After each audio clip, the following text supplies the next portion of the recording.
Hello, beautiful soul. Welcome back to Breathe More. I'm so excited today because I woke up to about almost 2 feet of snow. This is the first snow of the season, and we're in March already. So late in the season, but the miracle of nature, it's always here to surprise us. And being in this fluffy snow and witnessing Max, my cat, experience it for the first time was so adorable.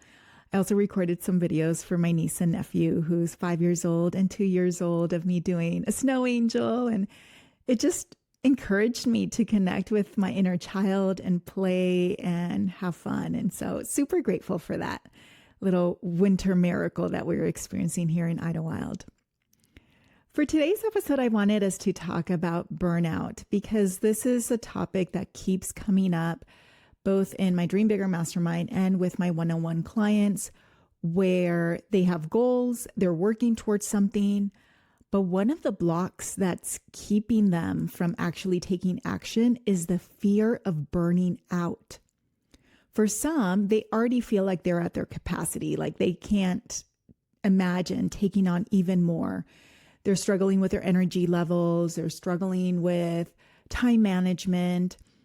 And what I want you to know is that burnout is avoidable.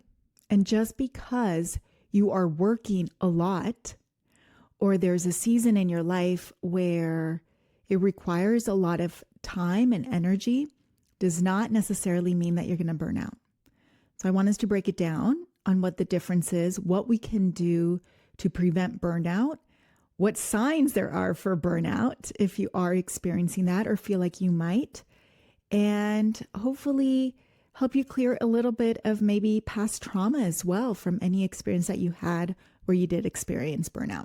So I think one of the reasons why so many people, especially women, are afraid of burning out is because there's this association in our culture that success equals constant hustle.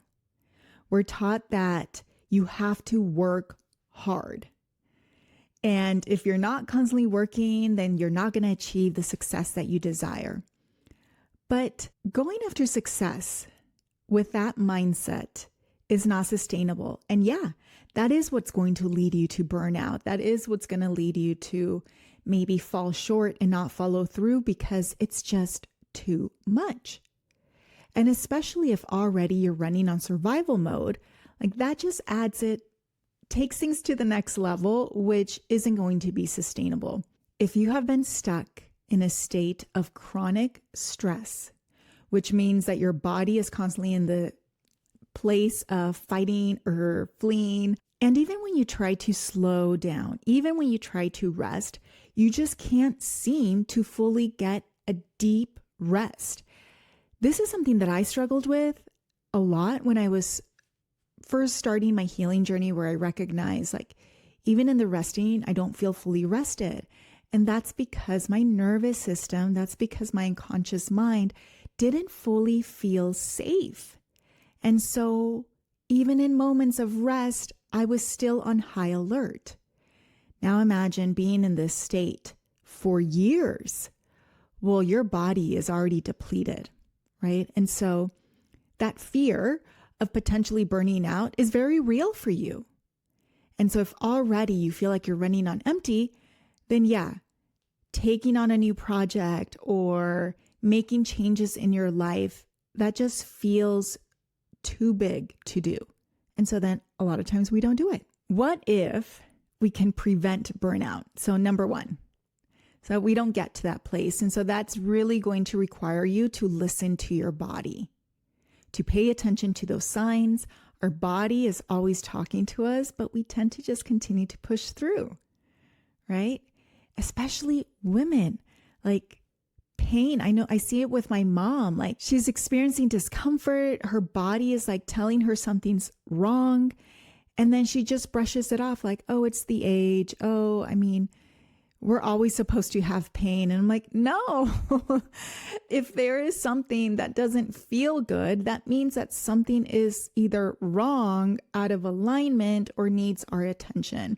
So starting to listen to your body's signals early on, like fatigue, brain fog, if you're finding yourself being irritable, like all of those are red flags that your body is reaching its max.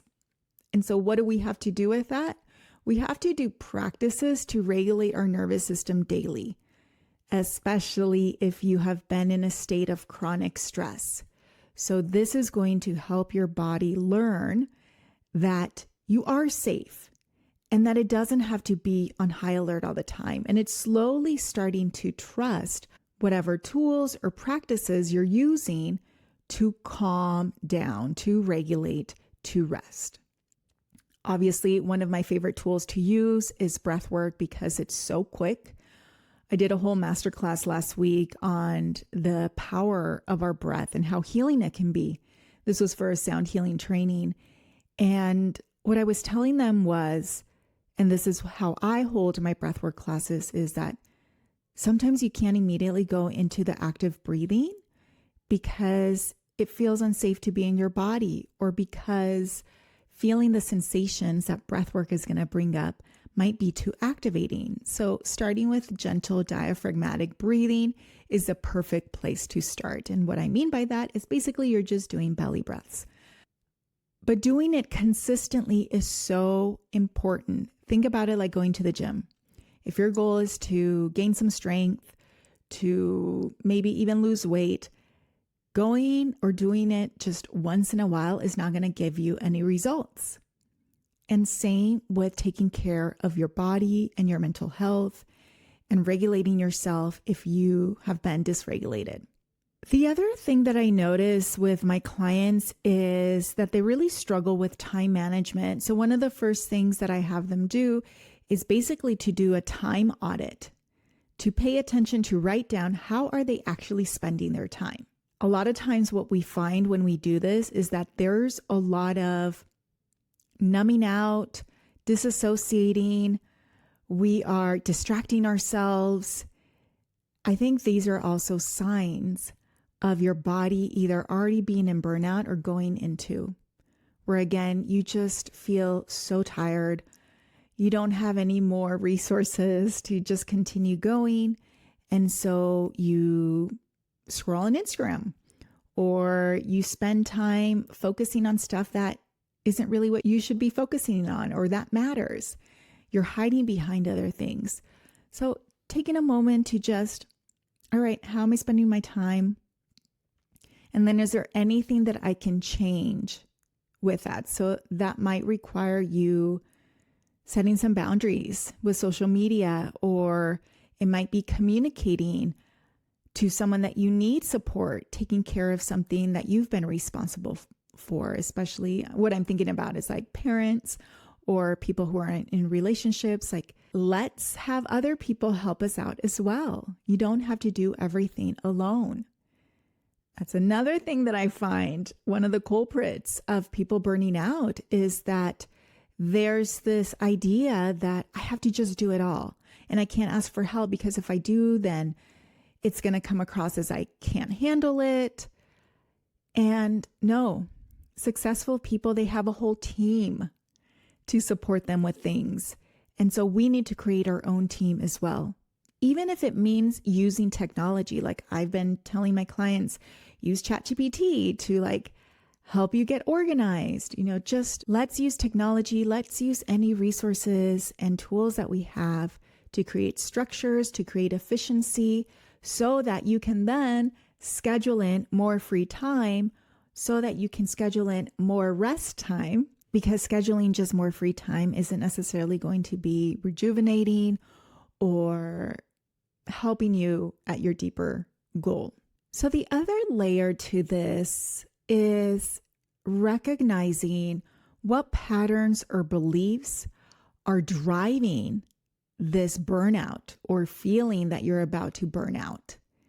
So that is where the deep healing comes into place. And this is what I help my clients through in my one-on-one coaching sessions, Success Beyond Success, where, all right, who's the perfectionist within you that is spending way too much time on doing something? Which part of you is feeling unsafe? Which part of you doesn't trust? Which part of you is afraid of using your voice and speaking up to create some boundaries? or to advocate for yourself. Those are all very important pieces as well to preventing burnout and healing from burnout. Because taking a vacation is not going to heal your burnout. I've had clients whose therapists tell them, you need a vacation. I'm like, what is that going to do? You're going to have a few days off, and then you're going to go back to the same way of showing up in your life, which is showing you is no longer sustainable. So there's probably also some deep healing that's going to be required in order for you to overcome this burnout. And it doesn't have to be, sometimes I feel like people get intimidated when they hear that, but especially the way that I work, we move pretty quickly. Still, we're meeting you where you are at, how much you can hold and how much you can process. But through my clairvoyance gift, we're able to really pinpoint what part of you is feeling activated or maybe not supporting you and how you really desire to be supported. So it doesn't have to take a long time. It doesn't have to be super intense. Sometimes it's just the acknowledgement and the validation, and for that inner part to feel heard and loved and safe to move on from it. So that's something as well that I would love for you to reflect on. And if you would like some support on doing this, I am taking clients in my one-on-one coaching program, Success Beyond Success.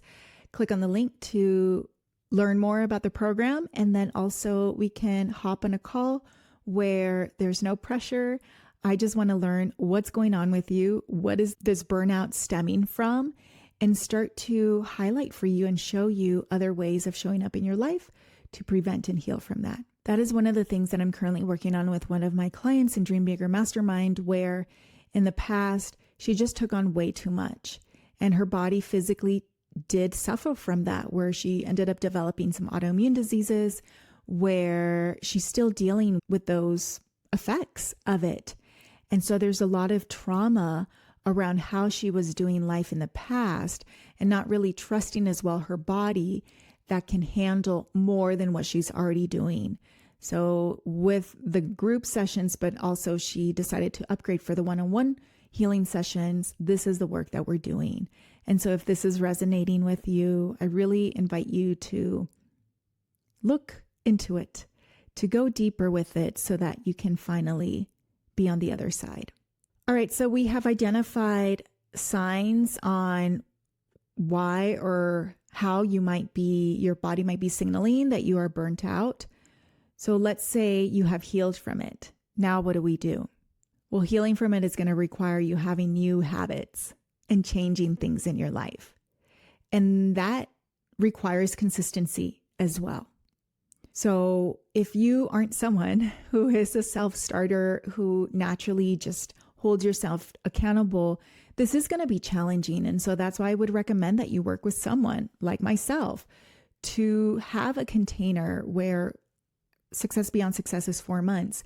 And so we are building on it and helping you have a new strong foundation so that moving forward, you know what to do. And this is not about doing things perfectly either, right? Because that a lot of times is an activation. This is about taking steps and slowly integrating new habits in a different way of viewing things, seeing things, tackling things, dealing with things, so that you start to have new results. I also want you to think about examples of people that you know who perhaps have a really high stress job or a situation that they're navigating through that feels like it's a lot and overwhelming.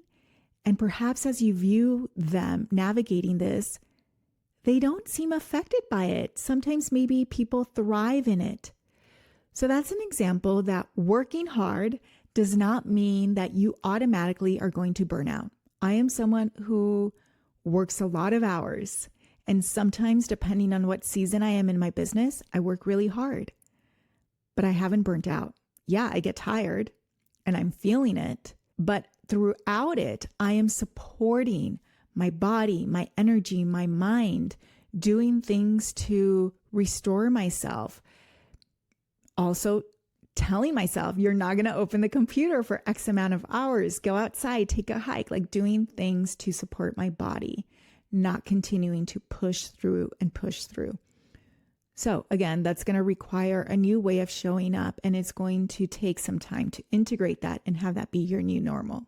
Now, if you are in a place where you're like, man, I am really craving a reset, a vacation does sound amazing, but again, I don't know if that's really going to help me, because a lot of times vacations end up being more stressful because of all the planning and the going and going. Well, if you're looking for a deep soul recharge and reset, I still have availability for my Sedona retreat, which is taking place in October. And I wanted to remind you that this week, on March 15th, the 10-month payment plan is expiring. So I've been giving y'all a chance to spread out the investment, and it's also interest free. However, the retreat is taking place in 8 months from now. So we need to, after this, bring the payment plans closer to when the retreat is going to start. But if you're needing that support today and really want to go, please take advantage of it. That's why I created it for you. It's going to be 5 days of different restorative exercises. Being on this land in itself, it's so regulating and healing and powerful. And if you're in a place where you're looking to manifest as well, this is an incredible place to do that. So we're going to go on a journey of healing, releasing, dismantling, shedding old patterns, and then stepping into the manifestation. I can't wait. I can't wait. It's going to be incredible until I meet you in Sedona. We have I have 6 spots available. We still have 2 private rooms, and then we have a few shared rooms. So grab your friend, grab your partner. We do have men attending this retreat. All are welcome, and I can't wait to hold space for you there, or also in my one-on-one container, Success Beyond Success. I want to leave you with a reminder that you can rewire your nervous system. You can heal from this burnout, and moving forward, you can have a different results. You can show up in your life in a different way where it's empowered, where you're feeling energized, where not every single day of your life is a dread and you're waking up exhausted and walking on eggshells. I am helping my clients right now heal from that and change it. And I know that that's possible for you too. All right, beautiful soul. I hope you have a beautiful day. We'll be back next time. And in the meantime, remember to keep breathing.